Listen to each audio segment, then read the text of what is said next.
Boa tarde, eu agradeço para sempre fala que se chamava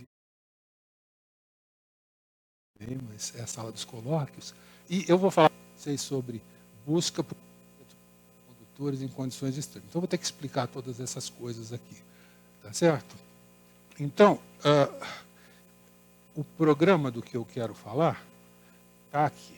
Basicamente, eu vou falar sobre dois materiais. Eu vou falar sobre o lítio 5 carbono, que é um eletreto, eu vou explicar o que é um eletreto, e eu vou falar sobre o material bidimensional, que é o molidor de nitrogênio, que os dois apresentam supercondutividade com uns aspectos interessantes. Então, como o foco do trabalho nesses materiais é supercondutividade, eu vou fazer uma pequena explicação sobre as ideias de supercondutividade. Para quem não conhece, isso é importante. Para quem conhece, vai lembrar alguma coisa. Certamente eu vou usar coisas que normalmente as pessoas não falam em supercondutividade, mas que é importante porque eu vou falar. E isso aqui está tudo feito com foco para vocês, para os alunos, então vai ser quase nada técnico, mas eu vou tentar explicar o que está acontecendo. E eu vou então contar para vocês agora um pouquinho a história da supercondutividade. Tá? Essa é uma história muito bonita, que tem 102 anos. Infelizmente, nos 100 anos, nós estamos na pandemia, não teve grandes comemorações, né?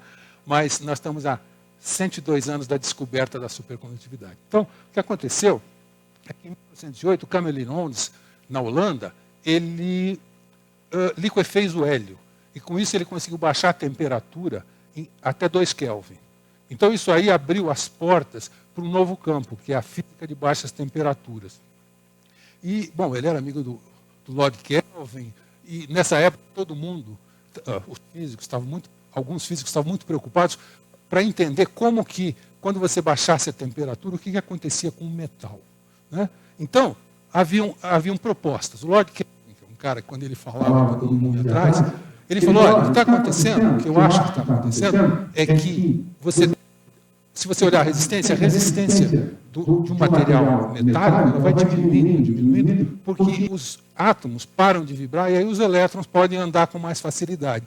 Só que quando a temperatura ficar muito baixa, os elétrons também vão parar. E aí a coisa vai subir e vai ter uma divergência na resistentividade. Essa era a proposta dele. E haviam duas outras propostas, a do Matheson e da do Dewar, que é um outro cara que foi importante em baixas temperaturas. Nenhum deles acertou. Né?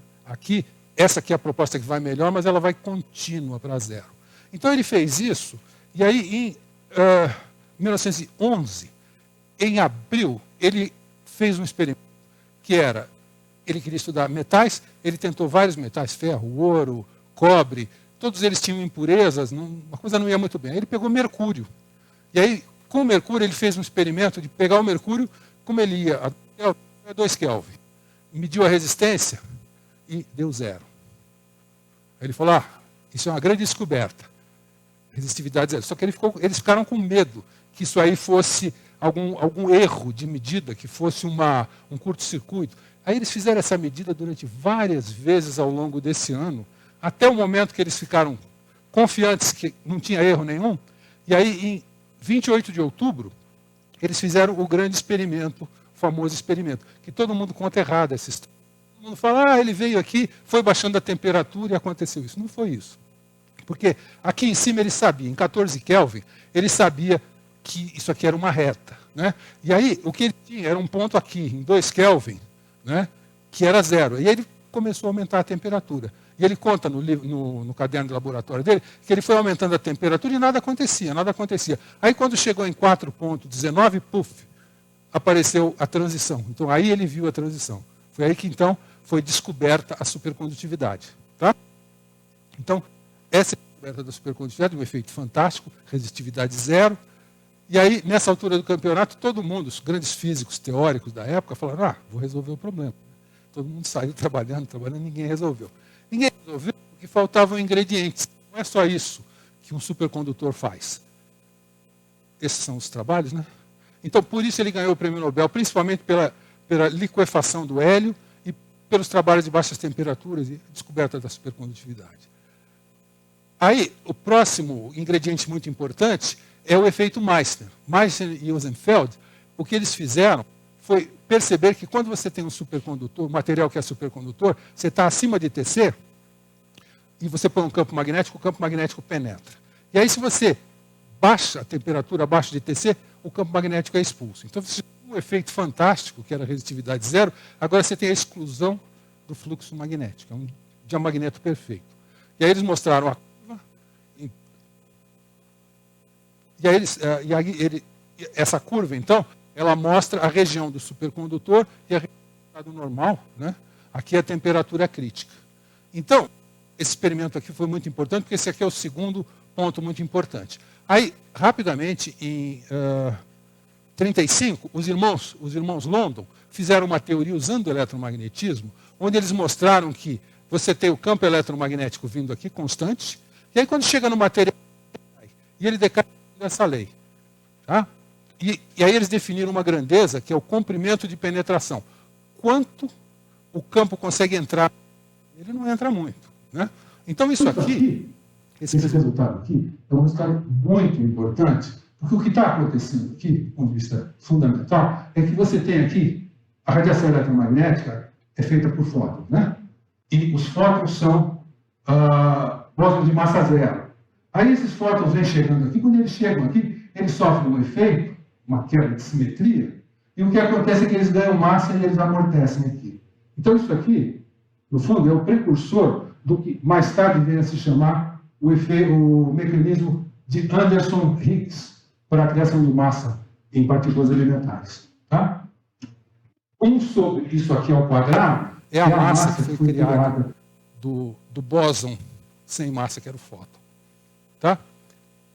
Aí, o terceiro ingrediente muito importante foi em 1950, de que se você pega a massa dos átomos supercondutores e muda o isótopo, a temperatura muda. A temperatura crítica depende da massa. E depende segundo uma lei como essa aqui, que é uma constante. E aí o Fröhlich, que é um teórico, pegou os dados, examinou e mostrou que T é proporcional à massa a menos 1,5. Tá? Então agora, tem os três ingredientes aí. Resistitividade zero, exclusão do campo e dependência na massa. Isso aqui são as vibrações do sólido que são responsáveis por esse efeito. Tá? 1950, ainda levou mais 6 anos para surgir a solução. E a solução aconteceu em Urbana-Champaign, na Universidade de Illinois. John Bardeen tinha ido para a Universidade de Illinois, foi trabalhar em supercondutividade, ele contratou um pós-doc chamado Leon Cooper, que tinha sido aluno do Cien Yang, vinha de teoria de campos, e ele propôs para o pós-doc para ele estudar o problema de 2 elétrons na superfície de Fermi, os elétrons mais energéticos do metal. Como é que 2 elétrons formariam, ou como é que os elétrons ali formariam esse novo estado supercondutor que ninguém conseguia explicar? Né? Aí o Cooper fez uma coisa não muito complicada, ele simplesmente considera 2 elétrons o mais simples possíveis na superfície de Fermi, e ele considerou que a interação deles era positiva. Elétrons se repelem, né? Mas tinha uma interação efetiva positiva. E ele falou que qualquer que seja essa interação, por menor que seja, pode ser muito fraquinha, ela causa um estado ligado. É como, pictoricamente, você tem 2 átomos, cada um tem um estado só, né? Iguais, degenerados. Aí que você começa a aproximar esses caras, forma um estado ligado, que é a molécula. Aqui é uma coisa parecida. Então, o que vai acontecer é o seguinte. Você tem um elétron passando no material, ele polariza o material, o segundo elétron que vem, devido a essa polarização, sente um efeito efetivo de atração. Tá? Então, você tinha 2 férmions, e aí você criou um bóson. Porque esses caras são com spin para cima e spin para baixo, isso aí é spin zero. Né? Então, aqui tinha 2 férmions, apareceu um bóson, que é o estado ligado, e que é o que causa o supercondutor. Isso acontece na superfície de Fermi. Então, você tinha elétrons na energia de Fermi, esses caras aqui baixaram a energia desse valor, e para você quebrar esse par, você precisa dar o dobro dessa energia aqui.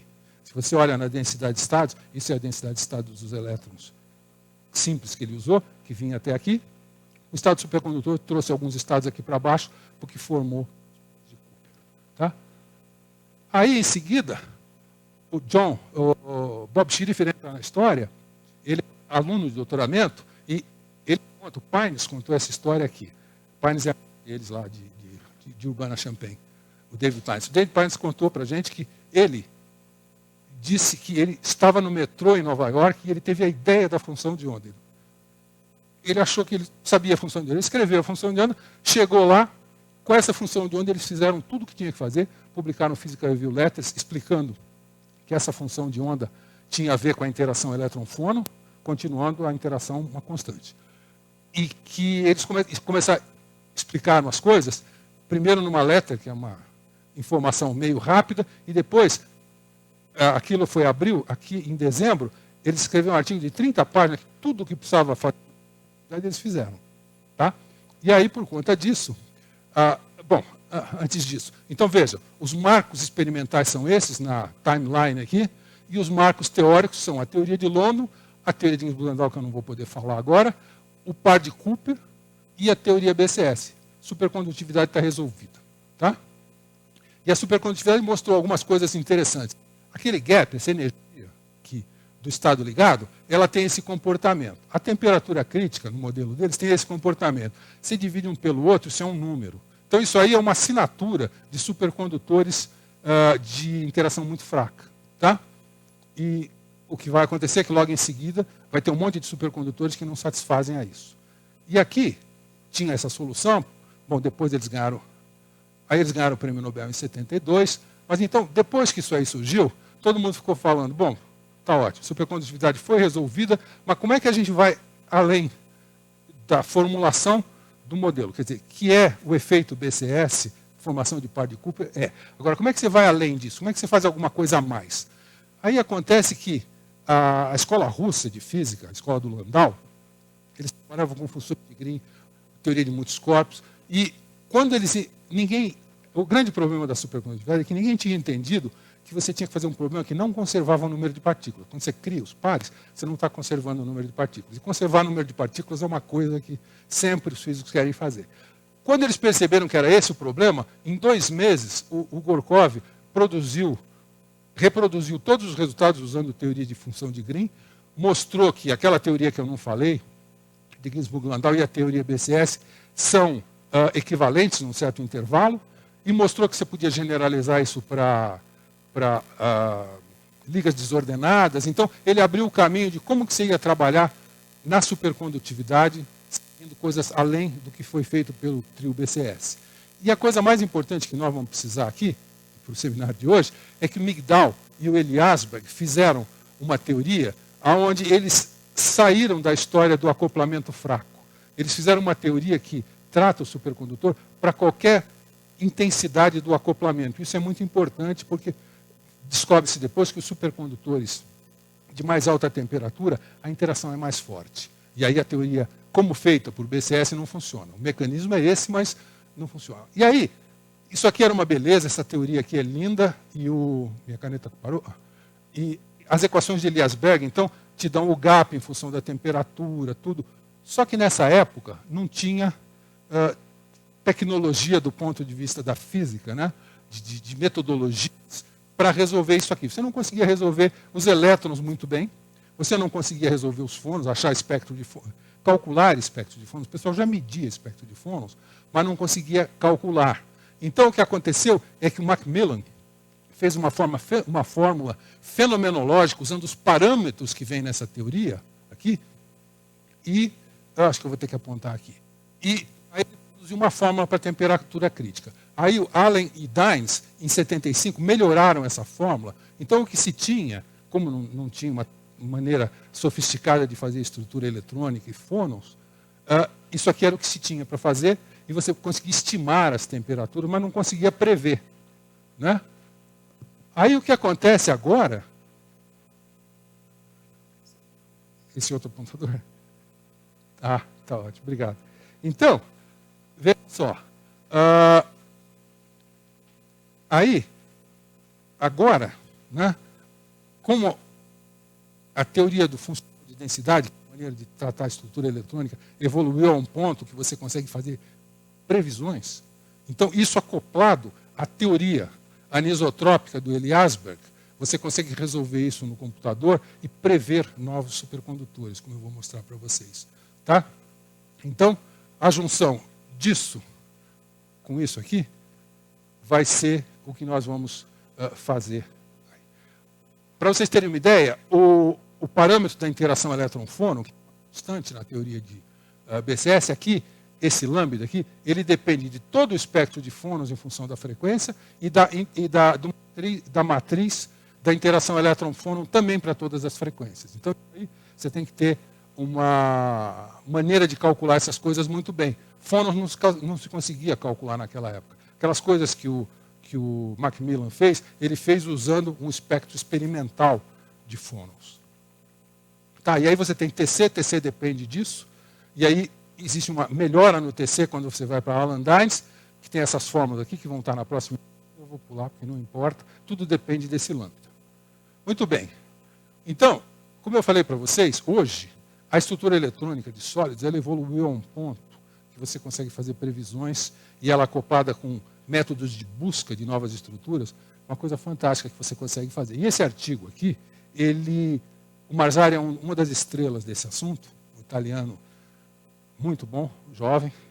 Ele escreveu esse artigo, se alguém quiser, olhe esse artigo, porque esse artigo mostra as coisas boas e as coisas que ainda não estão boas na estrutura eletrônica e fala de todos os métodos que hoje são usados para se fazer busca de materiais.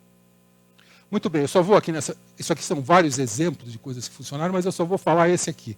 O Marvin Cohen, que é um cara muito famoso, junto com ele, em 1980, o que foi a quebra? Foi a partir daqui que a estrutura eletrônica ficou uma coisa que o pessoal começou a acreditar. Ele estudou e ele fez o cálculo da estrutura do diamante para todas as possíveis estruturas em função do volume.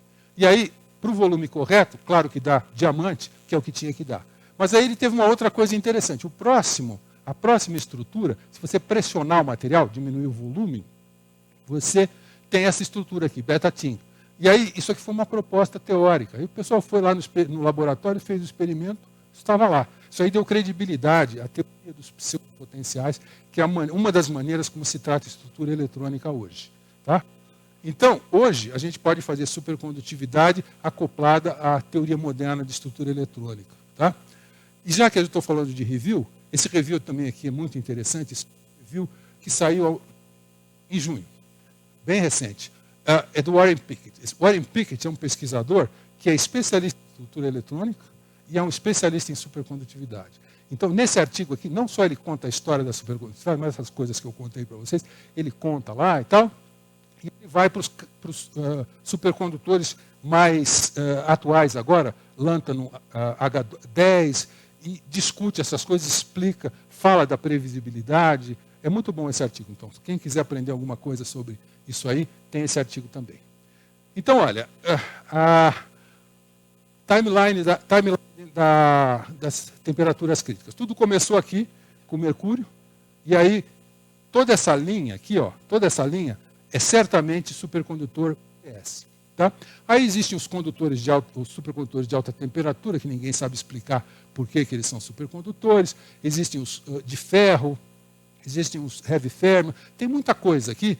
Agora tem mais um cara aqui que eu queria mostrar para vocês, que é o lântano H10. Esse cara é supercondutor a quase 250, só que com uma pressão grande, 170 gigapascal.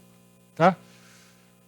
O Warren Pickett, que eu acabei de falar, ele teve uma contribuição muito importante nisso aqui, que foi em 2000 que esse material foi descoberto, a supercondutividade dele. Tá? O que eu vou fazer, além de falar de supercondutividade, vai ser supercondutividade sob pressão, altíssimas pressões. Vocês vão dizer, por que altíssimas pressões? Porque pressão é uma maneira também da gente aprender sobre sistemas. Desde a década de 60 se usa pressão para estudar supercondutores. Só que naquela época as pressões eram menores. Hoje você consegue pressões incríveis. Vai ter um momento que eu vou falar dos experimentos. E, em particular, você pode usar pressão para estudar muitas coisas. A gente está interessado na supercondutividade. Tá? Então, da mesma maneira que você usa temperatura, campo magnético, condutividade, você pode usar a pressão como um controle do que está acontecendo no sistema que você está estudando. Então, olha, exemplo. O lântano H10, isso é um hidreto. O hidreto está na moda. Hidretos têm, sob pressão, eles têm alta temperatura. Eles são materiais que não... Esse material, o lantânio H10, ele não existe em pressão ambiente. Ele já é feito sob pressão. Mas aí, isso aqui é uma previsão teórica de 2017. Inclusive, uma coisa interessante para quem já estudou estado sólido, o Neil Ashcroft, que é o cara do livro de estado sólido, é um dos autores aqui. E esse trabalho aqui, ele usa as técnicas que eu vou discutir no trabalho que a gente fez. Tá? Técnicas de busca para descobrir esse material, e eles mostram que esse material, a previsão, esse material é supercondutor, com 200 e pouco, bom, depende aqui, mas com uma temperatura alta, em torno de 200, para pressões também entre 150 e 250 gigapascal. Isso é uma previsão de 2017. Em 2019, fizeram a medida e, de fato, o material supercondutor com temperatura perto de 250 e, dependendo da amostra, com pressões que são entre 150, 200 e tal. Então, isso aqui mostra para vocês que existe uma capacidade preditiva nessa nova maneira de fazer as coisas. Muito bom. Agora eu vou explicar para vocês o que é um eletreto. Todo mundo sabe o que é um material iônico, certo? Material iônico é NaCl, por exemplo. Na não liga para o elétron dele, ele doa o elétron, esse cara gosta de um elétron, todo mundo fica feliz, um cátion e um ânion. Né? Agora, se você pegar o lítio e o carbono, o lítio tem um elétron para dar, que nem esse aqui. O carbono gostaria de receber 4 elétrons. Você pega, então, e põe 5 lítios, o que acontece é que 4 elétrons vão lá para formar um cátion, que é isso aqui, e sobra um elétron. Esse elétron ele fica intersticial. Ele é um átomo sem núcleo. Tá? Isso é um eletreto. Então, isso aqui é o nosso eletreto. O lítio 5, carbono, vou mostrar aqui. Né? Ele é esse cátion aqui, e um elétron que está lá, livre para fazer o que ele quer. Muito bem. Eletretos existem em 2 dimensões, planos, como se tivesse um gás de elétrons em cada um desses planos, em tubos unidimensionais, ou em situações onde ele fica paradinho, como se fosse um átomo na região intersticial. De novo, previsões. Em 2014, esse grupo aqui fez um cálculo para essa estrutura bidimensional e mostrou que essa estrutura teria um gás de elétrons aqui e um gás de elétrons aqui. Ou seja, seria um eletreto. Aí, em 2016, foi feita a medida e, de fato, foi descoberto o eletreto. Então, de novo, a estrutura eletrônica é capaz de prever novos processos, novos sistemas interessantes. Né? Eu quero falar de supercondutividade em eletretos. Então, o eletreto, antes da gente fazer o nosso trabalho, teve um eletreto, isso aqui é uma proposta teórica de um eletreto. Eles estudaram os fônons, viram que os fônons são estáveis, eles estudaram aquela função alfa2f, que é a função do Eliasberg, e o lambda, e mostraram que o lambda é 1, então é um lambda grande, e no plano onde deve estar acontecendo esse gás de elétrons andando aí, eles mostraram, essa figura aqui informa isso. Isso é estrutura. A figura informa isso. Porque aqui você tem a posição dos átomos e o amarelo e o vermelho, isso aqui chama-se ELF. É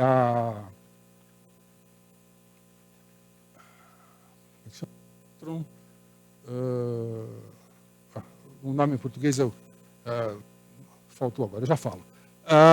Electrolocalization Function. Então, basicamente, o que essa função faz é mostrar as regiões onde os elétrons estão. E essas cores aqui significam elétron que está andando pelo material. Tá? E aí, quando eles fizeram isso aqui, eles mostraram que esse supercondutor, ele é supercondutor com temperatura de 39,3 Kelvin a uma pressão de 270 gigapascal, GPa. Tá? Então, essa era a situação. Nós fomos estudar isso aí usando esse método aqui, que é o Calypso, e o VASP. O VASP é o método de estrutura eletrônica. Calypso é um método que procura, é como um funil, que ele vai procurando qual é a melhor estrutura. Se você faz direito, chega lá embaixo, tem uma estrutura. Então, o PSO, Particle Swarm Optimization. Particle Swarm é aquela coreografia dos pássaros e dos peixes, né, que eles conseguem andar todos sem bater um no outro. Então tem uma tecnologia para fazer isso aí, né? E esses dois pesquisadores entenderam isso aí e produziram um processo que usa essa ideia para entender como é que você faz várias coisas e, inclusive, acha estruturas com a mais baixa entalpia. Tá? Então, esse é um método que é autoadaptativo e que se baseia nesse processo aqui. Então, veja, como a gente quer fazer alta pressão, não sei se vocês sabem, mas alta pressão é feita com uma célula de diamantes. São diamantes que você pressiona um contra o outro. Isso faz uma pressão hidrostática aqui nessa região, que pode chegar a 500 gigapascal. Tem grupos que fazem isso. Tá? Chama-se DAC, Diamond Anvil Cell. Então, a gente faz isso no computador usando esse método Calypso, onde a gente gera um monte de para aquela fórmula que eu tenho, dentro de todas as estruturas possíveis, gera 50, passa no Calypso, o Calypso procura as estruturas de menor entalpia, aí você seleciona 60% das melhores, cria novas randomicamente, para não cair em mínimos locais, e continua fazendo esse processo, e chega uma hora que você chega no estado que é o estado de mais baixa energia, e aí você faz mais algumas coisinhas e descobre que se você tem um bom material. Tá?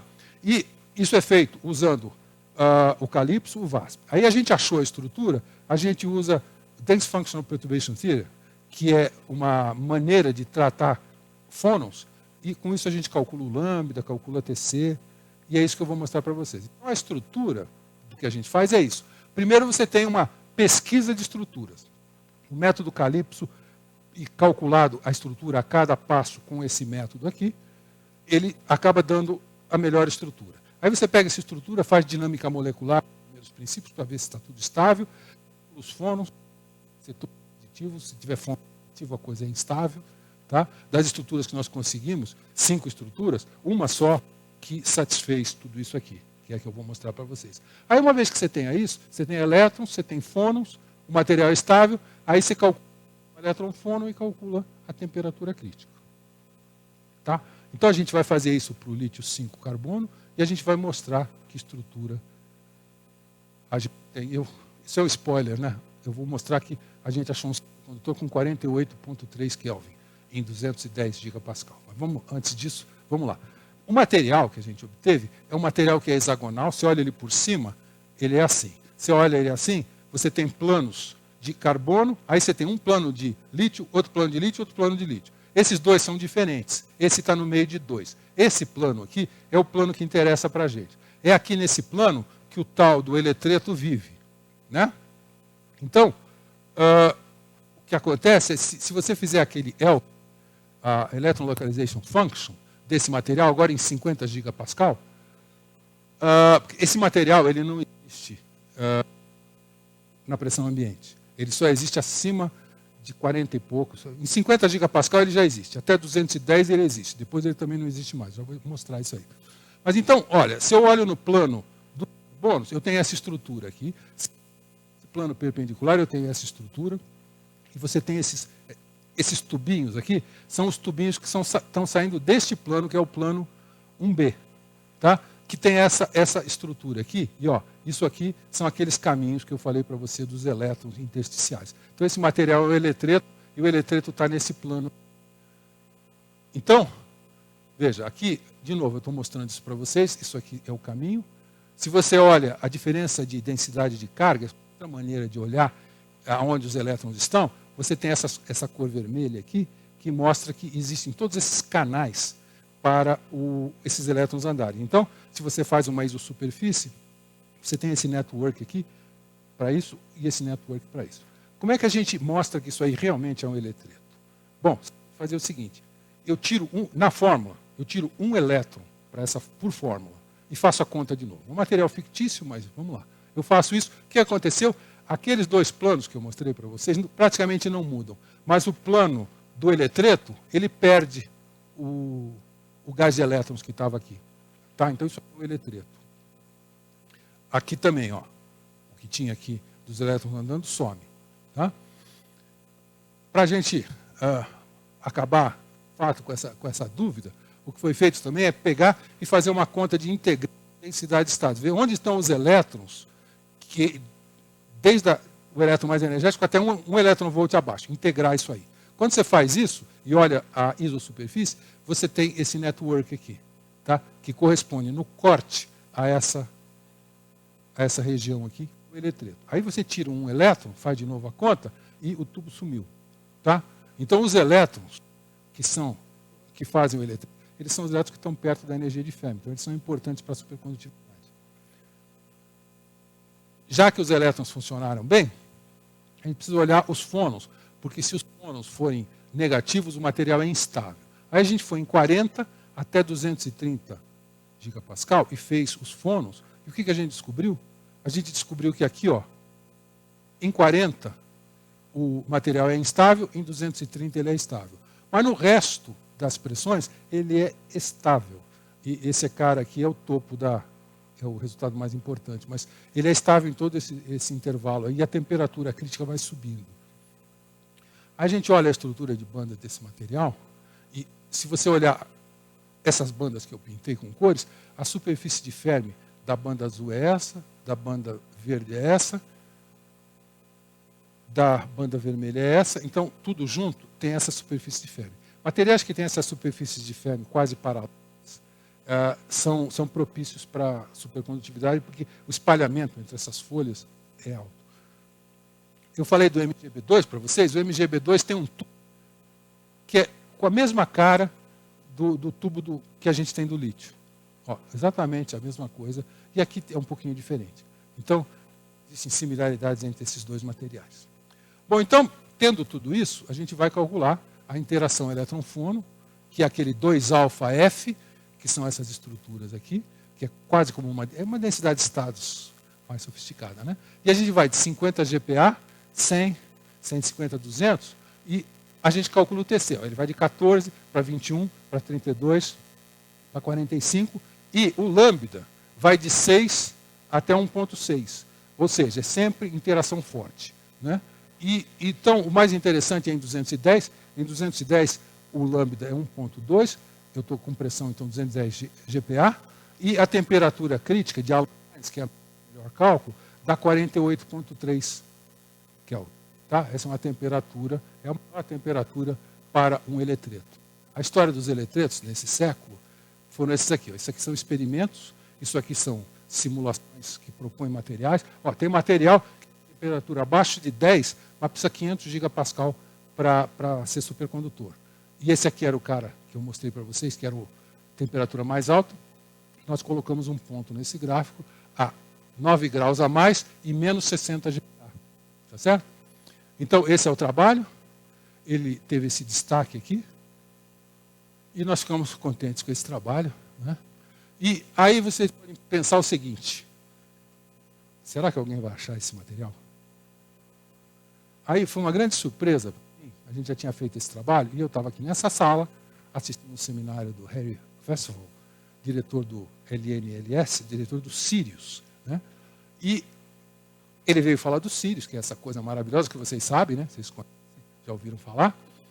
E o que é interessante é que no Sirius existem várias linhas, e cada linha tem uma função, vai estudar um tipo de material, e vocês sabem, todas elas são nomes de plantas, fauna e flora brasileira, né? E então, o interessante é que em uma condensada tem uma linha que é a EMA, que é Extreme Methods of Analysis. Eles fazem altíssimas pressões, eles vão acima de 300 GPa de pressão no material. Então, eles podem fazer o experimento que seria desse nosso material. Nós conversamos, eles ficaram interessados. E eles têm, o que eles têm lá é uma coisa fantástica. Então, eles pegam uma Anvil Cell, uma DAC, colocam os precursores aqui, jogam um laser muito intenso, 2000 Kelvin, a coisa fica líquida, aí quando esfria, uma série de estruturas aparecem. Aí eles podem usar o laser para fazer Raman, e eles podem fazer espectroscopia de difração, scattering, e tudo isso como função de pressão, temperatura e campo magnético. E eles vão acima de 300 gigapascal. E vão a temperaturas baixas, 2,5 Kelvin. Então, eles têm todo um material, e aí eles foram procurar esse material. Aí eles fizeram, então aqui essa partezinha eu emprestei deles, né? Eles fizeram 4 amostras, foi uma prévia. Fizeram 4 amostras e chegaram à conclusão que a amostra 3 era que foi melhor, nas tentativas lá. Eles fizeram, isso aí foi feito em 52 gigapascal, né? E aí eles fazem uma coisa que chama de mapa de difração.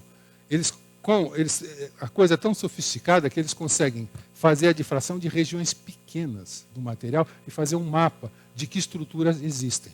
E aí eles, segundo eles me explicaram, eles conseguiram, continua tendo esse cara, mas a região pequena do material, que corresponde a linhas que estão aqui, eles acreditam que existe a possibilidade de ter aparecido o lítio 5 carbono, e agora eles vão tentar insistir, fazer outras amostras, melhorar as amostras, e eles estão com tempo de máquina para fazer isso. Então, existe uma esperança.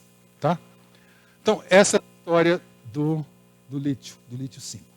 Agora, eu vou falar do sistema bidimensional. O sistema bidimensional ele é motivado por causa do grafeno. Depois do grafeno, bidimensional, fantástico, ganhou o prêmio Nobel e tal, sistemas bidimensionais ficaram muito na moda. Então, os mixins são sistemas que é um metal de transição com um carbeto ou nitrato, né? Carbide ou nitrate. Então, esses materiais aí têm uma série de propriedades interessantes, são metais, boa condutividade e tal, existem coisas interessantes. Então, nós pegamos o Mol2 nitrogênio em 2 dimensões e fizemos um estudo. Eu vou explicar por quê, qual a motivação. Então, a gente estuda as bandas, a gente estuda a densidade de estados, a estrutura é essa. E a gente estuda a superfície Fermi, como que partes da superfície Fermi contribuem para a supercondutividade e calcula aquela função de Eliasberg, o delta, que é o gap, como função da temperatura. Então, o que aconteceu é que havia uma motivação experimental e uma motivação teórica. Tá? A motivação experimental, vanádio 2 carbono, vanádio 2, mole 2 carbono, existiam.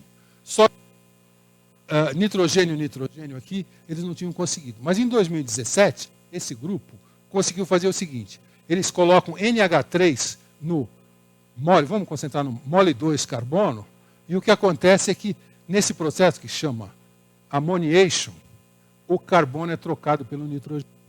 E aí você consegue o material do nitrogênio. E esse material aqui, ele é um metal muito melhor do que esse.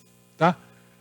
Esse é aqui é a inversão. Aqui foi um trabalho teórico e aí que vai motivar um trabalho experimental. Aí esses teóricos aqui, o que fizeram foi pegar então um monte desses materiais e calcular a estrutura eletrônica, os fônons e TC. E aí eles viram que este mole 2 nitrogênio, nos cálculos deles, tinha temperatura crítica de 16 Kelvin em pressão ambiente. Aí nós achamos que a gente podia estudar esse material e talvez trazer mais algumas coisas aí para o material. Então a gente fez um estudo usando a teoria do funcional de densidade, usando agora o método Quantum Express, que é um outro método que também... Esses métodos todos dão bons resultados, né? Hoje a coisa é tal que esses métodos permitem a gente prever materiais. Aí usando a Dense Functional Perturbation Theory, a gente calcula os fônons, usa mais isso e consegue resolver a equação de Eliasberg. Porque esse material, a gente acredita que ele é anisotrópico. Então você precisa ir além de TC. Só TC não... Tá? Isso é feito usando essa metodologia aqui. Então, esse material, quando ele é volumétrico, ele é camadas desse tipo. Mas a gente vai olhar o caso bidimensional, que nem os outros teóricos olharam lá. E aí o que tem é que em cima desse aparece um eletreto, que nem apareceu lá naquele outro trabalho. Ó, essas regiões aqui não tem átomos. Isso aqui é o network dos eletretos. Tem em cima e embaixo. E se você faz um corte num lugar que não tem partículas, aparecem esses estados que são o eletreto. Então, nesse trabalho, o que a gente vai estudar é... Bom, primeiro a gente viu que é um eletreto. Segundo, a gente vai estudar a estrutura eletrônica, vai estudar a superfície de Fermi e vai estudar esse material em função de tensão superficial.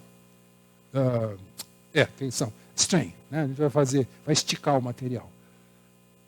o grupo experimental da EMA também faz isso. Tá?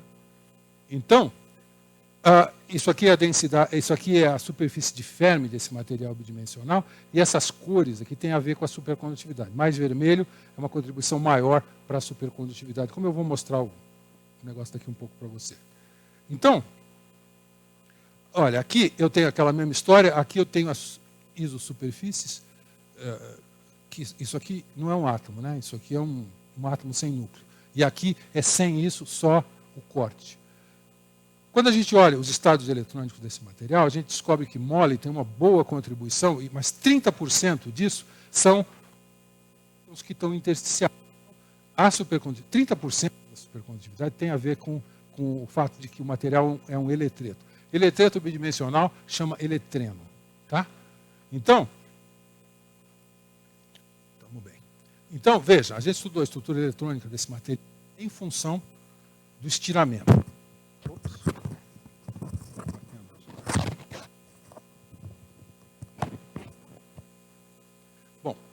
Então, veja, isso aqui é a estrutura eletrônica para relaxado, 1, 2, 3% de strain. E eu estou olhando a banda 1 e a banda 2, você vê essa banda aqui, à medida que eu vou puxando o material, ela vai mudando, ela acaba aparecendo na superfície de Fermi. Isso aí vai causar uma nova superfície de Fermi, isso vai influir na interação com os fônons. Tá? Para ser um pouquinho mais detalhado, se você pega 4 bandas que estão aparecendo aqui nessa região, que são importantes, isso aqui é a superfície de Fermi da banda 1, da banda 2, da banda 3, da banda 4. Quando eu pressiono quando eu estiro em 3%, essas coisas mudam, né? Aparece esse novo estado aqui, é isso aqui. Ó, tá? Então, olhando a superfície de Fermi, a gente aprende umas coisas desse material. Bom, tendo feito a estrutura eletrônica, o que a gente tem que olhar é como que são os fônons desse material, e a gente faz até 5%, e todos os fônons são reais, o material é tudo uma beleza. Quando a gente faz 6%, aparecem frequências negativas. Então, o material não é estável em 6% de estiramento. Mas aqui ele funciona bem. Uma vez que eu tenho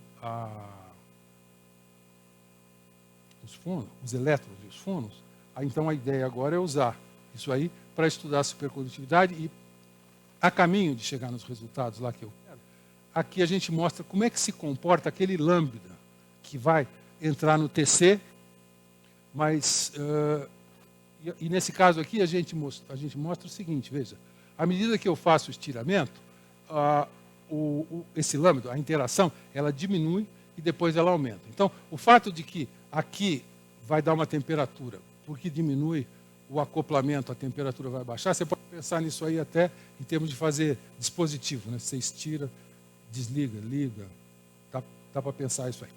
Mas então, a gente mostra que a interação, o lambda, ele é fortemente nos acústicos. Os óticos quase não contribuem. Aqui a gente tem toda a descrição disso, como é que o lambda vai, ele começa em 1.9, aí ele diminui, e depois ele volta para 1.8, né? E a gente tem as contribuições aqui. Aí, tendo tudo isso, resolve-se as equações de Eliasberg. E aí, quando você resolve as equações de Eliasberg, tem duas coisas. Uma coisa é que você pode fazer um cálculo isotrópico, você faz uma média lá, facilita a conta, né? E quando você faz isso, você tem essa linha aqui, ó. Essa é a linha que separa, então, a supercondutividade do estado normal em termos do delta, que é o gap supercondutor. Quando você faz a teoria anisotrópica, não só você tem isso, mas você tem uma distribuição do gap em função da energia. Então, você tem mais riqueza no que você está vendo e tem uma maneira da gente estimar disso aqui qual é a linha que leva a gente para da fronteira, né? Aí, quando eu faço isso, aqui é o caso relaxado, aqui é o caso 3% tensionado. Tá? E aí você vê uma coisa interessante aqui. Bom, primeiro que a temperatura diminui, né? Porque o lambda diminuiu, mas, além dessa estrutura aqui, aparece uma nova estrutura aqui, ó, Então, o que é isso? Como eu falei para vocês, a superfície de Fermi, os estados eletrônicos, tem eles apresentam essa superfície de Fermi, e aqui está sendo mostrado na cor que partes dessa superfície contribuem mais para o gap supercondutor. Então, essa região aqui contribui. E aí, aqui, a contribuição diminui um pouco, tá certo? Então, tudo isso aí a gente está aprendendo sobre esse super. Agora, além disso, bom, e a temperatura crítica? A temperatura crítica, então, se você faz Alan Dines, que aquele grupo fez, para este ponto aqui, a gente fez para tudo, dá esses valores aqui. Se você faz o caso isotrópico, você tem isso. Se você faz o caso que a gente considera que é o melhor, que é o anisotrópico, você tem essa situação, e a temperatura crítica em pressão ambiente é 24,7 Kelvin, tá? Quando você está estirando o material.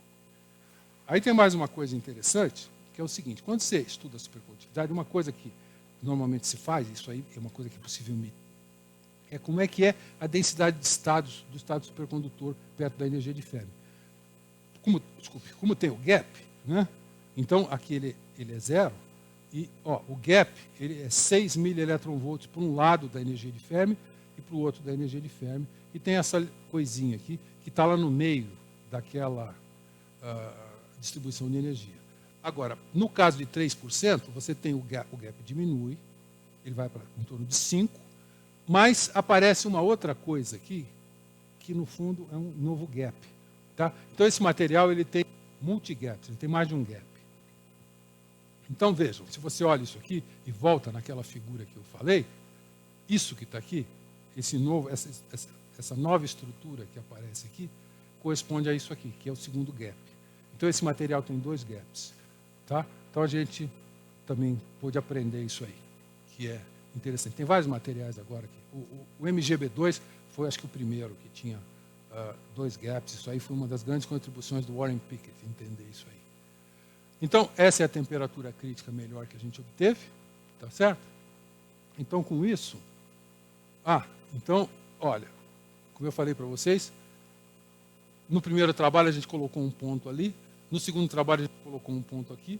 Agora, esse ponto aqui, apesar dele ser 24,7, ele é o único supercondutor eletreto à pressão ambiente, que também é uma coisa interessante, né? Então, isso aí foi esse trabalho. Vocês viram que os 2 trabalhos que motivaram isso eram nanoscale. Esse nosso também é um nanoscale, né? E ele teve, então, esse destaque aqui. Os editores adoraram essa figura, que eu também gostei muito. Então, isso aí é a história que eu tenho, os 2 trabalhos. Então, a gente fez um trabalho em supercondutividade sob pressão e um trabalho em supercondutividade do material sob tensão. Tá certo? Aprendeu um monte de coisas interessantes. E esse trabalho aconteceu porque eu tive esses 2 colaboradores aqui, o Zener e o Giovanni. Eles são professores nessas universidades, eles são meus colaboradores, e eles foram meus alunos. Em 2012 e 2013, os 2 defenderam a tese de doutorado sob minha orientação. Aí eles ficaram uns anos sem trabalhar comigo, mas nós voltamos a trabalhar juntos, e eu tenho, nos últimos 6 anos, vários trabalhos com ele e trabalhos conjuntos dos 2, que são esses 2 aqui, e mais um outro, tá certo? Então a gente tem tido uma colaboração muito interessante.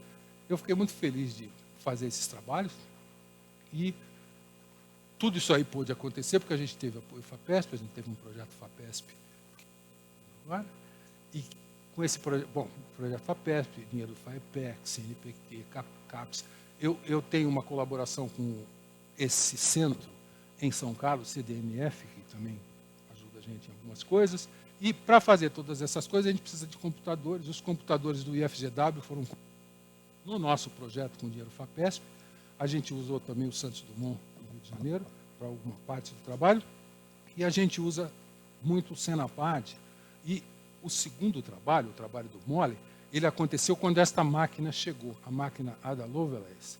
Ela chegou quando a gente estava começando a fazer esse trabalho. Aí a pessoa ainda não estava usando a máquina, nós pudemos usar bastante, e aí foi muito bom fazer isso aí. Essa é uma máquina muito boa que está ajudando a pesquisa no Brasil. Tá? Então, com isso, eu agradeço a atenção de vocês e estou à disposição se vocês tiverem alguma pergunta.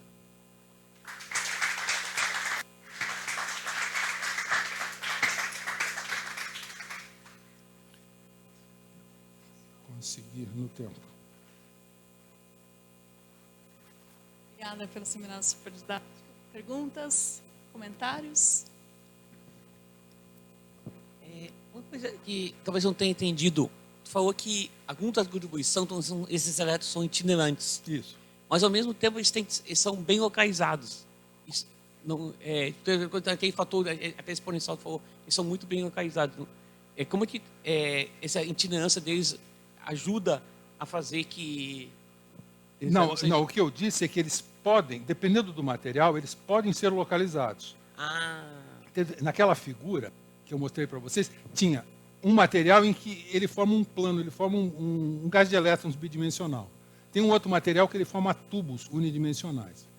E tem um terceiro material onde ele fica como se fosse um isolante, ele fica como se ele fosse um átomo no interstício, mas que não anda, mas que também não tem núcleo, né? Agora, quando o material é um eletreto, esses elétrons eles não têm núcleo associado, então eles estão mais livres para andar. Por isso que tem muitos desses materiais são bons condutores e tudo, porque eles estão ali, por essa propriedade, eles estão no interstício. Os outros elétrons estão quietos e eles estão no interstício e conseguem andar bastante pelo material, né? E como eu mostrei no caso do lítio, a maioria dos elétrons que estão perto da energia de Fermi são esses elétrons aí que estão livres para andar naqueles tubos lá.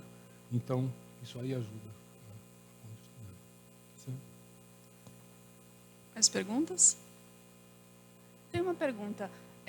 Quando você mostrou aquele gráfico comentando que tem 2 gaps, né, aparecendo, aquele pequenininho, o que vai significar para um supercondutor ter 2 gaps? Qual que vai ser a diferença nele? O que vai ser diferente dos outros que tem um gap só, que você vê nos teus cálculos? Então, o fato de ter um gap leva... Isso é importante no sentido de entender como é que a supercondutividade está se comportando nesses materiais. É uma coisa que é nova, porque antes, a maioria dos supercondutores antigos e tal, eles têm um único gap, né? E aqui, esses materiais, eles têm mais um segundo gap, eles têm um segundo gap, bom, isso aí só pode ser entendido quando os cálculos, no caso de cálculos, ficaram mais sofisticados, né? Agora, isso aí, aquele diagrama, em princípio, ele é possível de você medir, tá? Porque se você faz DI e DV, ou então com uma ponta de microscópio, você, vendo a condutividade, você consegue ver o tamanho do gap, fazer obter experimentalmente aquele diagrama, tá? Então, isso aí pode trazer consequências interessantes, ter mais de um gap. Não, tá? Mas é uma coisa nova, é algo novo e interessante que se tenta entender. Tá certo?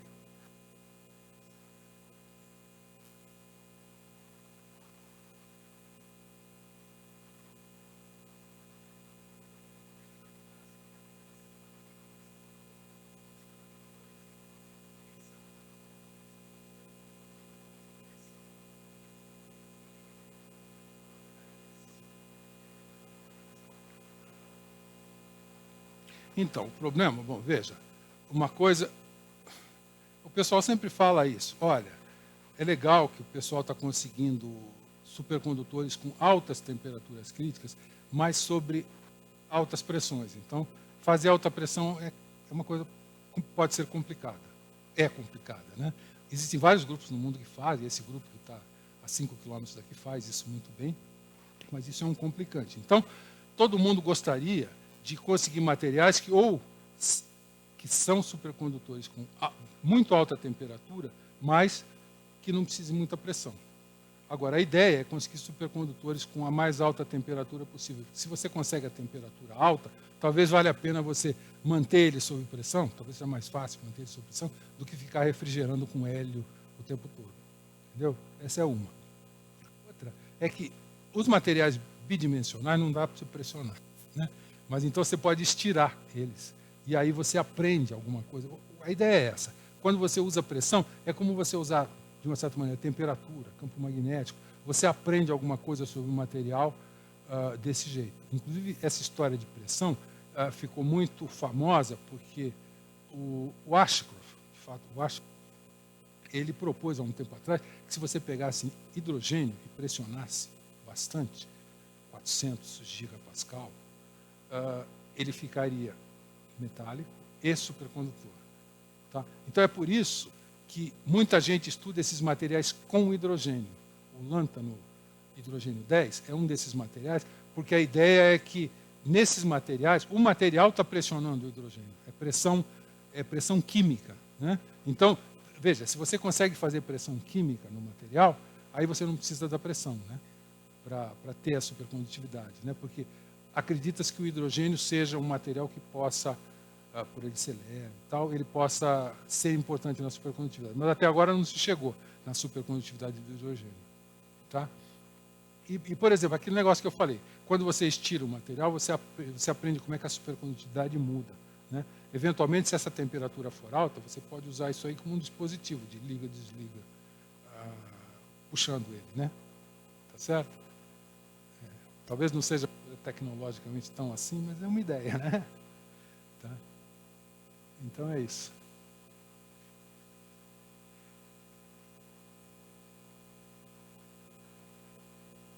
Obrigado. Obrigado por vocês terem vindo.